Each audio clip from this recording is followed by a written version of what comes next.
আমরা জানি সার্জারি অনেক সময় জীবন বাঁচানোর জন্য অপরিহার্য, কিন্তু একই সঙ্গে এর কিছু ঝুঁকিও আছে যেগুলো সম্পর্কে আগে থেকে জানা খুবই দরকার। তাহলে চলুন শুরু করি। সার্জারির সম্ভাব্য ক্ষতি ও ঝুঁকি। ইনফেকশন। সার্জারি জায়গায় জীবাণু ঢুকলে ফোলা, ব্যথা, এমনকি জ্বরও হতে পারে। অতিরিক্ত রক্তক্ষরণ। অপারেশনের সময় বা পরে রক্তপাতের ঝুঁকি থাকে। অ্যানেস্থেসিয়ার পার্শ্ব প্রতিক্রিয়া। অচেতন করার ঔষধে বমি, মাথা ঘোরা বা অ্যালার্জি হতে পারে।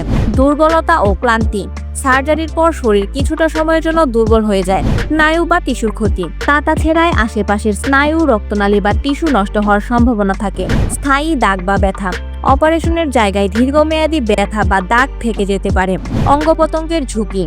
বড় সার্জারিতে হৃদযন্ত্র, ফুসফুস বা কিডনির উপর চাপ পড়ে। মনে রাখবেন, সব সার্জারি খারাপ না। অনেক সময় জীবন বাঁচানোর জন্য সার্জারি একমাত্র সমাধান। তবে অপ্রয়োজনীয় বা শুধুমাত্র সৌন্দর্যবর্ধক সার্জারির আগে ভালোভাবে ভেবে সিদ্ধান্ত নিন। সার্জারির আগে অবশ্যই অভিজ্ঞ ডাক্তারের সঙ্গে পরামর্শ করুন।